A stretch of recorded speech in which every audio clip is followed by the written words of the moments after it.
Hello and welcome back to my Digital Earnings YouTube channel. How to collect survey responses. And I'm going to show you 3 ways that you can distribute your survey and get responses, even if you don't have an audience whatsoever. So to send out your survey, you can come up and click on Send.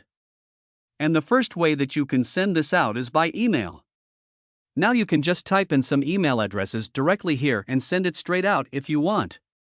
If you have an email list and you're using an email marketing tool like MailChimp, you can just write an email, tell your audience, the benefit of filling the site, paste that link in, and send it directly from MailChimp or whatever email marketing service you're using.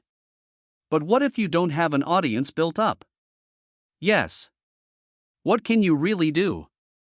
Well, what I would recommend is that you start to look and think about what are the contacts that you already have available to you?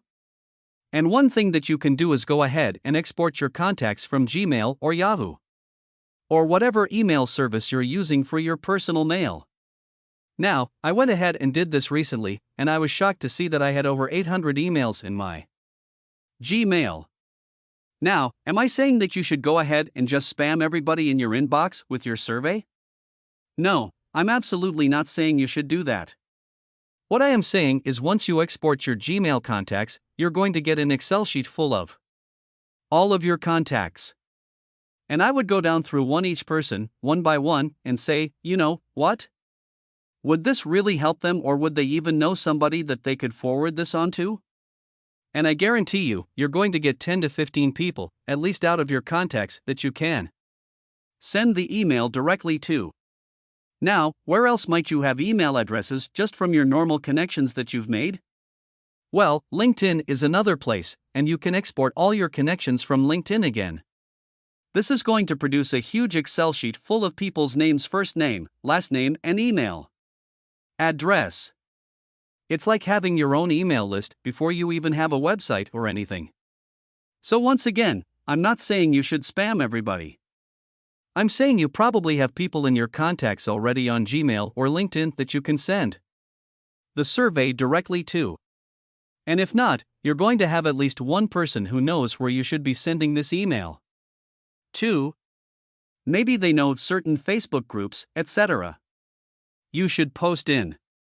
So that was the first way to share your survey email.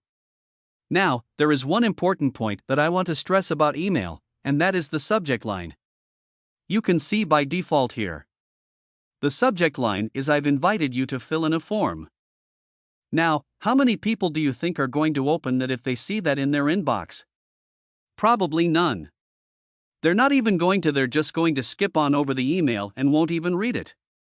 So that's why the subject line is so critical for emails, because if they don't click to open your email, they're never going to click the link to fill out your survey. So you must write something compelling here in the subject line. Now, if you leave this by default, that's not going to work. Even if you changed something like, "Can you spare a few minutes and fill in my survey?" That's not going to work either. Why? Because there's no benefit to the customer or the potential customer. Can I spare? Can you spare a few minutes? What's the benefit for me? I'm not going to open that. Sorry.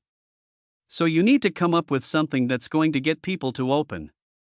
Now, if you have an audience, something that I've done before is saying, I'm creating new courses for you, or I'm creating a new course. Makes it sound even more specific. For you. And I love your input.